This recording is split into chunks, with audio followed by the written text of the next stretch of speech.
What's up guys, and welcome back to the channel. And in today's video we are going to be discussing the nightmare and dream matchups for every UFC champion in their division. That's right, I'm sorry again, upload schedule's been cooked recently. I'm back home in a few days. We're going to get the upload schedule back to normal.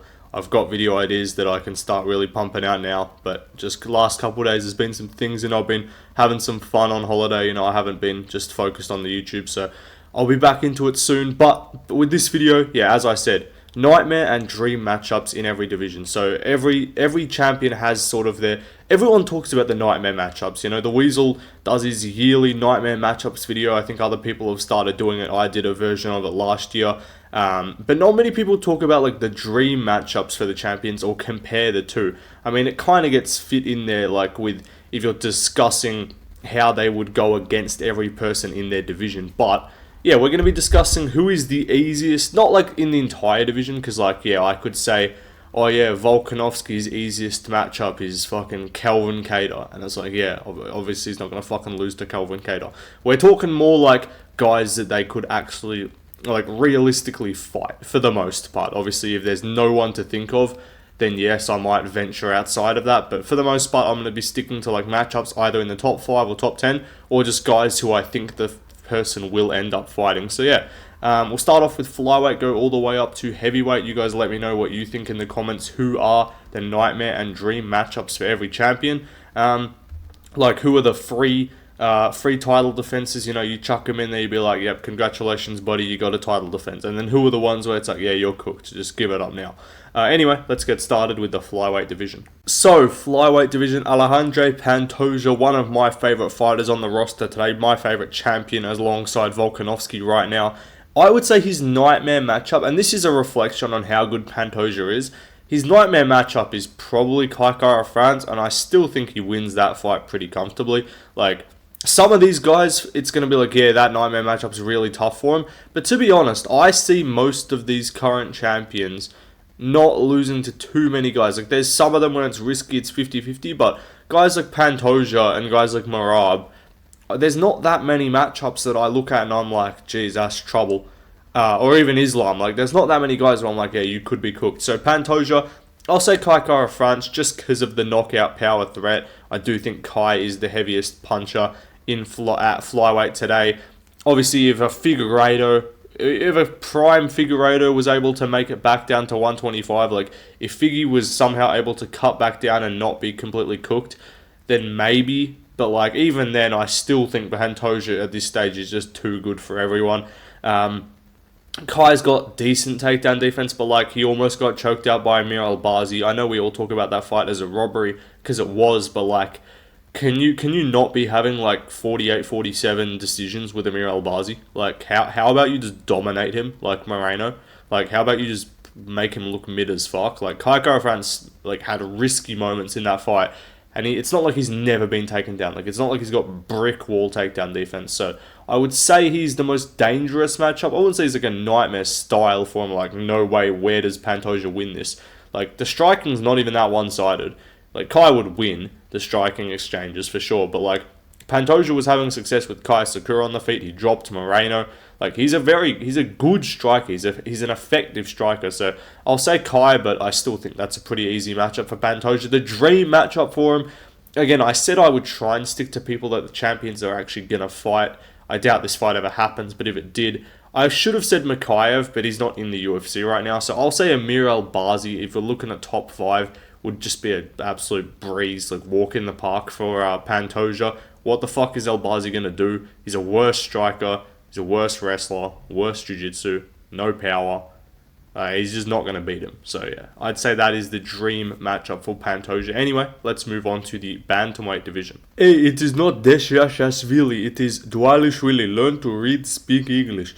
Merab. I would say we'll start with the dream matchup for Merab. I would say his dream fight is like Chito Vera or like Bautista. I'd say the winner of that fight, like, it would be the only, like, if whoever loses that fight, there's no chance he would ever fight them. Vera's just, man, like, got unbelievable amounts of privilege. So like, if he gets like that and like one more, like if he wins a split decision over fucking a washed like Oh no, because he's already fought Figgy and lost. Like, I wouldn't even see how he would get to a title fight. So this is why I'm kind of like, it's a bit bait, but like, Bantamweight, you can't call O'Malley an easy matchup for Merab. Like, he still has the potential to just get laid out cold. Like, Peter Yan is still a difficult fight. I would say if we're strictly sticking to top 5, that's probably the easier fight just because of the takedown. Sorry, not the, just because Yan's finishing potential isn't as high as O'Malley. Sandhagen, I would say, is probably easier than Yan. I think you would make that look pretty easy, but like, I wouldn't say anyone in the top 5 is because you know how I do my locks, like 70% confidence. I wouldn't have Merab at 70% confidence against anyone else in the division, because like even Sandhagen's got like a flying knee potential or something like that. But Cheeto Vera, Bautisto, those kind of guys, like, Vera's a slow starter, so he's going to get stuck behind on rounds anyway, and you have to win rounds early against Merab. Like, we saw Umar win the first 2 and then still lose. Like, if you're not winning the first 2 rounds, like, you got to win the first 3 realistically.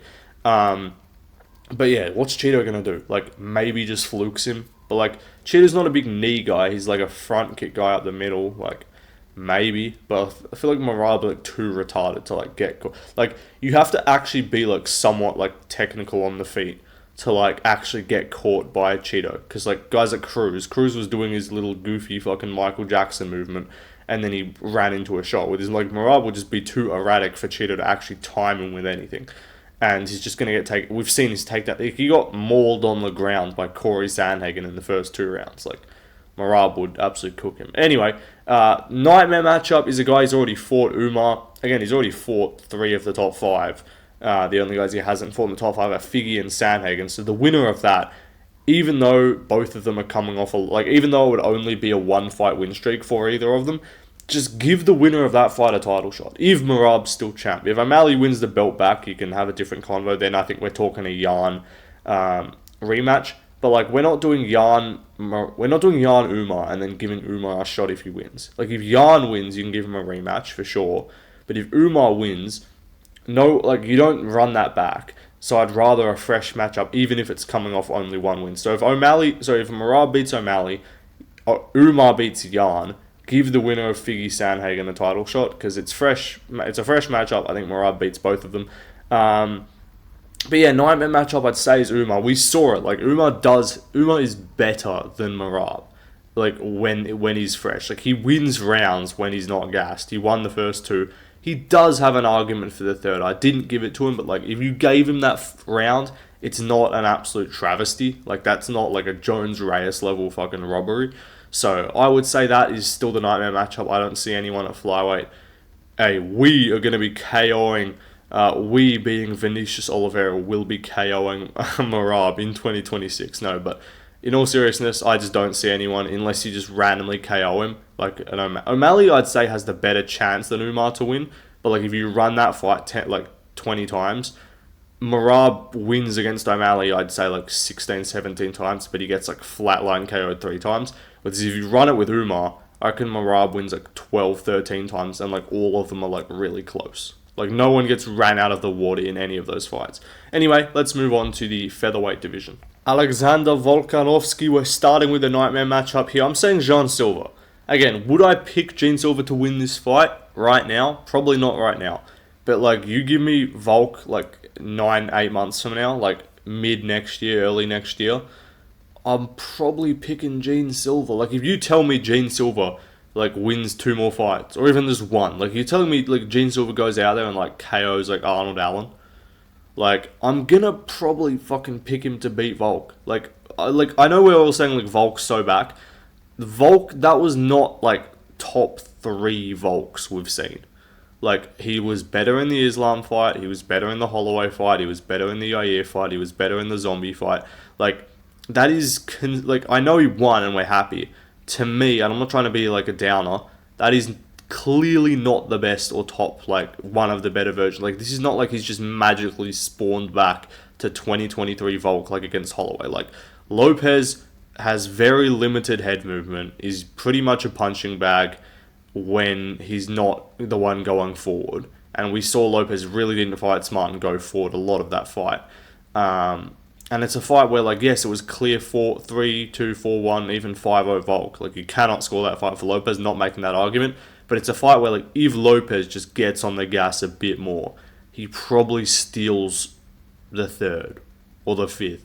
Like, he can probably steal an extra round there and maybe scrape a 3-2 win if he just gets a bit more aggressive at times. But I think, like, he got stuck into trying to fucking have a range kickboxing match with Volk. And so you're not going to do that. Like, Volk was cracking him. And Volk looked great. I'm happy for Volk. You know, Lucas has him top 3 all time now. That's a take to have. Which, you know, I love Volk. I'm not gonna object to any placement on the GOAT list for Volk in terms of placing him high on the list. But, like, I'll quit yapping now. Gene Silva, like, I think Gene Silva is, like, a better, like, at least on the feet, a more danger. Am I wrong for saying he's a better striker than Lopez? Like, that can't be a crazy take. I'll put up a poll. Who do you guys think would win, Gene Silva or Diego Lopez? Because, like, to me, like, okay, Gene Silva's takedown defense, we're now thinking is good. Like, if you told me before the Bryce Mitchell fight, I'm like, yeah, I'm probably backing Volk like 70-30, like, percent, like 70% of the time to win that fight. Gene's got the KO potential. Like, but we've just seen him go. We've seen Bryce Mitchell just go 1 from 14 on takedown attempts, and the one was when he pulled a ghillie, which he almost got. Like, he ain't ghillieing Volk. Like, if Volk shoots you ghillie, like, it's dumb. If he ends up on bottom, he's definitely going to be not in a good place against Volk. But, like, Volk doesn't really push the takedowns too much, and we just saw Lopez stuff a bunch of Volk's takedowns. So, like, you're telling me these two strike on the feet, and you're telling me, like, we've seen Volk get put down. We've seen him get put away by Ilya. We've seen him get put down by Lopez. We've seen him get cracked, you know. I'd say Lopez is probably a, like, more powerful, like, just pound for pound, load up and punch the punching bag type of guy. But Gene's more precise, I'd say. Gene is more versatile with his attacks. Gene actually, like, has striking defense. Like, he slips punches and he's actually in control on the feet. Like, I feel like it can't be a crazy take to say, and this is less me saying, like, oh, Gene would run through Volk. Like, I'd pick Volk right now if they fought. Let me just say that. But this is me just saying, like, who else at featherweight is going to beat him? I'm not counting Ilya, because Ilya's not going to fight Volk again. That won't happen. He's staying. I don't know why I'm doing another rankings video at some point, because why the fuck is Ilya number 3 at featherweight? But, like, he ain't fighting Ilya or Holloway again. I doubt he probably isn't. He's not fighting Lopez again. Even if he did, he probably wins. I think Movzar, I'm about to talk about him, he's the easier matchup for Volk. Like, he beats Arnold Allen. He beats Aljo. He beats Lerone Murphy, bro, 34-year-old prospect. Like, no one else at featherweight really poses a threat on the immediate horizon, except for Gene Silva, in my opinion. Like, are we throwing in fucking Yusuf, Forrest Gump, Zalal to 49-46 Volkanovski? Like, no, you're not. So, Gene Silva, to me, it's like, Gene Silva's the only thing standing between, like, another fucking generational title reign for Volk. Because I think he can get a win over a Movzar and get another title defense in there. And he can, if he gets one more and before that, he probably gets a second. But, like, and then we're talking, like, literal GOAT status. But if he, like, I'd say Gene is, like, the one guy who can stop him from just running off another 5 defenses. Because even if he's washed, like, okay, apart from Gene Silva, who's beating that version of Volk at featherweight? Like, there's just no one. So anyway, I would say Gene's the only guy who's got that threat, just because of his striking danger, power on the feet, submission threat, takedown defense. I'd say he's got the best shot. Anyway, easy matchup, dream fight, Movzar. I think this is a dream fight for Volk. Now, maybe this just turns out to be the fucking Magomed Ankalaev, where it's just like, oh, fucking, why do we have to deal with this guy's champ? Fucking Movzar Grumluev gets the belt, but, like, what's Movzar gonna fucking do to Volk? Am I wrong for just saying, like, he doesn't actually have a chance to win? Like, he's not taking down Volk. If he does, he's not subbing him. He's not knocking him out on the feet. Like, cool, he rocked Arnold Allen a bit with, like, a jab. I'm not convincing myself that the Movzar Grumluev is a fucking generational striker. And also, you know what? Movzar came out recently, said, if I get the shot against Volk, I'm not shooting any takedowns. You want to know the last guy that was fighting a fan favorite champion and said he won't shoot any takedowns? Was fucking Ankalaev, and he shot like 17. Like, okay, yes, he won. That's different. Like, Ankalaev's actually good, somewhat good at striking. I just don't see how the fuck Movzar would win that fight, to be honest. Anyway, let's move on to the lightweight division. Islam Makhachev. I'm going to say Ilya is the nightmare matchup, and I still pick Islam to win. If we're talking lightweight, I would say we're thinking Ilya's the nightmare matchup, just because he's the only one in my books that's like got a chance to really finish him. Like, Oliveira's always got finishing potential. Oliveira's starting to piss me off. I like Oliveira. You're slipping down my favourite fighters list, buddy. Because you can't be talking saying, I'm sitting out for a title shot. I'm not fighting Ilya. I'm not fighting Arman. I'm not fighting anyone. Why would I fight? You can't be doing the Cyril Gane. I'm not fighting down the rankings. No. This is not good matchup for me. And then call for a title shot, coming off one fucking win over Chandler, where Paddy did it better. And I'm not trying to. I hate the narrative going around that Paddy's now like the best fucking fighter to ever exist. But like, still, you beat Chandler by decision, and you're coming off one win, and you're calling for a title fight. That ain't it. But Ilya, I'd say, is the nightmare matchup for him, just because he's got the KO threat. Like, if we're talking Gaethje, he ain't fucking losing to Gaethje. Like, I'm not coming on here and saying Paddy's the nightmare matchup. Like, who are we thinking? Arman? I'm just not gonna, like, Arman to me is like, the fight is gonna be more competitive than, like, if you run the Ilya fight 10 times, I'd say Islam wins 6 out of 10 or 7 out of 10 times. The 4 that he loses are probably he gets KO'd, he gets clipped in the pocket. The ones that he wins, he probably runs Ilya over, like, pretty comfortably, or like wins by like just dominant decision. But with Arman, I think like he wins like 9 out of 10 times. The one Arman wins is like he scrapes a decision, and the ones Islam wins, he just kind of wins a clear decision. Like, I think Islam Arman is close every time you pretty close every time you run it, but like Islam just wins more of them compared to Ilya, where it's like if Islam wins, it's probably like whoever wins that fight is probably pretty dominant. And Ilya's got the KO threat, so I'd say he's the only one who really has a chance to catch him and finish him. But if we're moving on to the easy matchup, it's fucking Gaethje, dude. Like, he ain't losing to Gaethje. White belt fucking jiu-jitsu Justin Gaethje. If one man can hold you down, two can rape you. Like, he ain't fucking losing to Justin Gaethje. I don't even need to spend time on this one. Let's move on, though, to the welterweight division. Next up, we got Belal Muhammad. I'm standing by his nightmare matchup being Sean Brady. And yes, I know we beat him already, and so people are going to roll their eyes at that and be like, oh, what do you mean, bro? I know some people are on the Buckley train. I think Buckley's a good matchup for him. And I think both of them are like 50-50 fights. But I genuinely would pick Sean Brady to win a rematch. I'm gonna be the guy who, like, I just think Brady's leveled up so much, and I just cannot look past just running over and subbing Leon Edwards. Like, yeah, Belal beat him. Belal beat him 49-46. Brady didn't fucking give him a round, and he 10-8'd him like 3 times. Like, I just think Brady's leveled up so much. I think he's stronger than Belal. I think he's bigger, like, mass-wise. Like, Belal maybe a little bit taller. I think the striking's improved. It's not like Bilal's just going to tune him up and whoop his ass on the feet. I think that was like the worst fucking version of Brady. Like, mentally, he was like not there. We know that. Yes, Belal has good takedown defense, but like, I think it's going to look like that rematch is going to look like an Usman Woodley type thing, and it's going to be like, whoa, like, what the fuck? Bilal's like normally the guy who's like big brothering everyone, physicality, like pushing him around, chucking him all over the place. And then Usman comes along and just fucking 50-42s him. Like, I think we genuinely see Brady win a rematch in, like, surprisingly dominant fashion.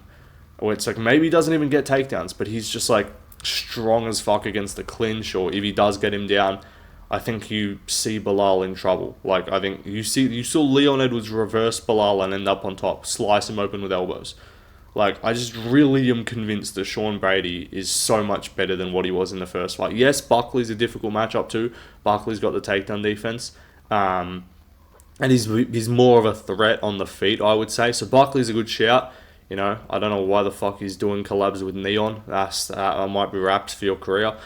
Per sources, it's not even per source. It's just fucking like everyone kind of knows he's fighting Usman next. It's not guaranteed, but pretty likely. probably the UFC Atlanta in June main event. Usman, Osman, where the fuck has he been? But yeah, Buckley, Usman, Atlanta probably is what's going down. If he runs over Usman and like just stuffs all his takedowns and whoops him up on the feet, that'll definitely convince me that Buckley's also a guy who beats. But like Bilal is the one who's, I'd say, out of every champion, has the most guys who I would like pick to beat him, or pick to have a good chance to beat him. Like I think he's going to beat JDM. I think obviously he would easily beat Leon in a rematch. I think he would beat Usman at this stage. But like, I back Brady to beat him. I probably back Buckley to beat him with an impressive performance against Usman. I know some people are going to roll their eyes at this. Wait, let me talk about this kid's CP. I'm telling you, Prates is a chance to KO him on the feet early. Look, and I'm going to say, this is either going to fucking age like wine or age like milk. Prates is going to go out there, stuff all of Ian Gary's takedowns and finish him inside 3 rounds. And people are going to really start talking about him as like, hang on, thought this dude was just a fucking degenerate smoker and drinker with no takedown defense. I don't know where this narrative of like, oh yeah, he's just like levels behind Gary in the grappling. It's like, why? Because Gary got clinched against the cage against Shafkat and then like caught him in a rear naked choke attempt in the 5th and didn't get it and didn't sub MVP despite being on his back for like 10 minutes. Like, we haven't seen Prates get out grappled, but like, yeah, he's grappling weakness, guys, just cause like, oh, he's a good striker, so he must have a grappling weakness. Like, we haven't seen it. I'm dropping a CP tape study breakdown in the next 2 days. But anyway, we're talking easy matchup for Belial. I mean, it's like Leon Edwards, like, I don't know, Leon probably. JDM's a relatively easy fight for him just because of the takedown defense. I don't know, Belal. Like, yeah, like Leon, obviously, he's not going to fight Leon again. But yeah, JDM, I would say, and it's not like an easy matchup for him, but just because JDM has actually shown flaws in the grappling. Like, people are talking about fucking Prates showing flaws in the grappling, which we haven't even seen. They're just assumed, alright? But like, JDM actually has flaws in the grappling. Like, it's a reasonable take to be like, yeah, JDM's probably going to get fucking ragdolled by him unless he catches him on the feet. But like, Prates is just a bum on the ground, even though we haven't seen it. Anyway, let's move on to the Middleweight Division. Middleweight Division, Dricus. I genuinely couldn't think of, like, out of the guys he hasn't fought, just a dream fight for him. Like, I don't think he just runs over Amavov. He could. I don't think he runs over... I think Borrello is a tough fight for him. I don't think he runs over Hamza. I don't think, like, we're not... If we're talking non-rematches, like, obviously he's beat Izzy, Strickland, and Whittaker. I don't think Fluffy's a really easy fight for him. So I'm just going to have to say Strickland. He's not going to fight him again, but, like, I just can't think of anyone else. Like, even a Whittaker rematch, I wouldn't even be, like, that surprised if Whittaker won.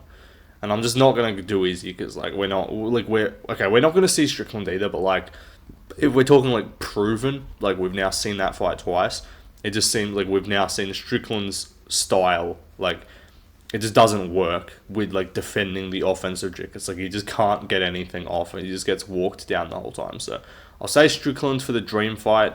It's happened. We've seen it now. It was kind of like a dream title defense to just sort of be like, all right, get this out of the way. Now we're fighting Hamzat. Hamzat's the nightmare matchup for him, in my opinion. I still think he wins. It's weird. Maybe Borrello is the nightmare matchup, because Borrello's a good striker, and he's got good grappling. So, like, Dricus, I don't think it'd have success in the grappling. But if we're talking finishing potential, I think you got to finish Dricus early, whether that be on the feet. So maybe Amavov's a guy who could actually just catch him early. But Amavov's not a guy who's just catching and putting away people early, except for just catching easy. So I'm saying Hamzat just for the early finishing potential if Dricus ends up in, like, a goofy fucking grappling exchange where he, like, ended up on bottom with, like, Derek Brunson and pulled mount against Brad Tavares. Or pulled side control. But yeah, I'll say dream fight Strickland, nightmare fight Hamzat just for the early finishing potential. If he gets out of round 1, I think he makes pretty easy work of Hamzat, but we'll see what happens. Anyway, let's move on to the light heavyweight division. Light heavyweight, I'm not going to spend too much time on it. I would say Ankalaev, the nightmare matchup for him would be Alex Puerta and Pereira. Like, I know he just won, and I don't think Pereira's going to be at his best in the rematch. Like, it's just unusual to say, like, a 37-year-old's going to show up better. But he might. And, like, we've seen him stuff the takedowns. So, like, in that aspect, I don't think Ankalaev ragdolls him on the ground.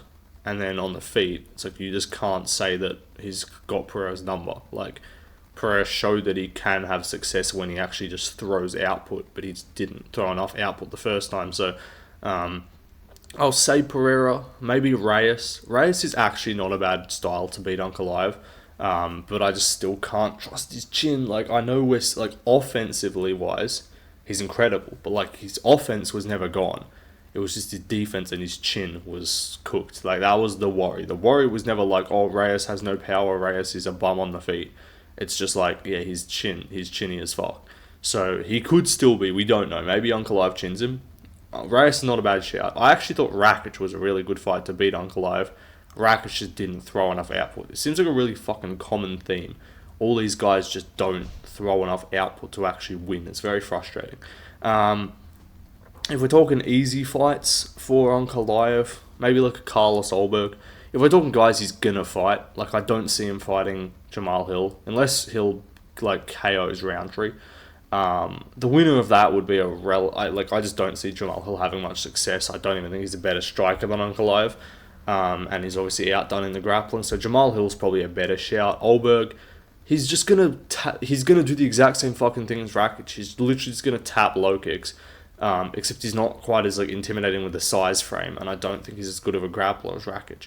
So, like, he's just going to tap low kicks, and then Ankalaev's just going to outdo him for output on the feet. Like, Kennedy and Zedriku turned this man into a fucking range kickboxer. Like, he KO'd Ihor Putieria and Nikolai Nigimirianu, and, like, no one else. And then apart from that, he fucking got a technical submission over Darwoon Jung with, like, 10 seconds to go in the fight. And he's having just range kickboxing fights with Ozdemir and Blachowicz, which he arguably lost. So, like, I just can't think Olberg's going to beat Ankalaev. Anyway, let's move on to the heavyweight division. For John Jones, I'm just going to put Pereira because, like, there's only 2 fights we're going to see from John if he fights again. I think we see him fight once more. I think the Aspinall fight happens at MSG. That's going to be my guess. No source to this, obviously. Like, no one actually fucking has sources with Jones Aspinall. Like, until they're literally fucking in the cage, pause, bad order of words, until they're in the cage, I'm just not going to believe the fight's happening. So, like, if Ariel comes out and says they're targeting this for MSG, don't report it, don't post it. Just, like, once they're doing press conferences and media and actually, like, they're on fight week, I'm not buying it until Jones, like, actually, until post-fight when Jones submits a clean drug test, I'm not going to buy the fight was legit. But Pereira's the only other fight we would see. I know he lost, so people are going to roll their eyes. Again, this is not me saying he's going to fight Pereira. I'm just saying, like, if he's going to fight one of 2 people. One's a nightmare fight for him. One's an easier stylistic fight. Low-key could still lose, which would be funny. But no, he'd probably just out-grapple Pereira. But the nightmare matchup, you already know, it's Tom Aspinall. It don't matter. It don't matter. John Jones, you got Bang Clones, you got Game of Thrones. Aspinall in 1. Aspinall's KO in this dude if they fight. I'm telling you. Right here, right now, it's just going to happen. Like, I do not see Jones beating Aspinall. Maybe he takes him down, lays on him. I don't see it, personally. My opinion. Anyway, let's move on. Tom Aspinall. I mean, the nightmare fights Jones, I guess. Like, they're kind of a nightmare. I still think he wins, but, like, I'm not going to fucking call Gelton Almeida a nightmare matchup for him. Maybe Swolkov can beat him. You know, Swolkov could give him some trouble. Maybe Gaziev's the guy, but I'm saying, like, these 2 are sort of nightmare matchups for each other. It don't matter. You got Stephen Curry and Oreo McFlurry. I'm in a hurry. Aspinall in 2. Aspinall's winning this shit, bro. He's not losing to Jones. Easy fight for Aspinall. Yeah, it's probably like Garn. No, this is not good matchup for me. Like, Garn, what's he gonna do? We're not even, like, at the point where you can be like, oh yeah, I don't know, man, I think Garn outstrikes him on the feet. Like, we've now just seen Garn get outstruck by Volkov. Like, I just think Aspinall's too dangerous. Garn's not gonna finish Aspinall. Plus, Aspinall can just go to the grappling if he wants. Like, it don't matter. You got Dwayne Wade. You got Jaws Grenade. You got a Sharp Blade. It's Aspinall on 5. Like, I don't fucking... I'm just thinking of... I'm just making these up on the spot.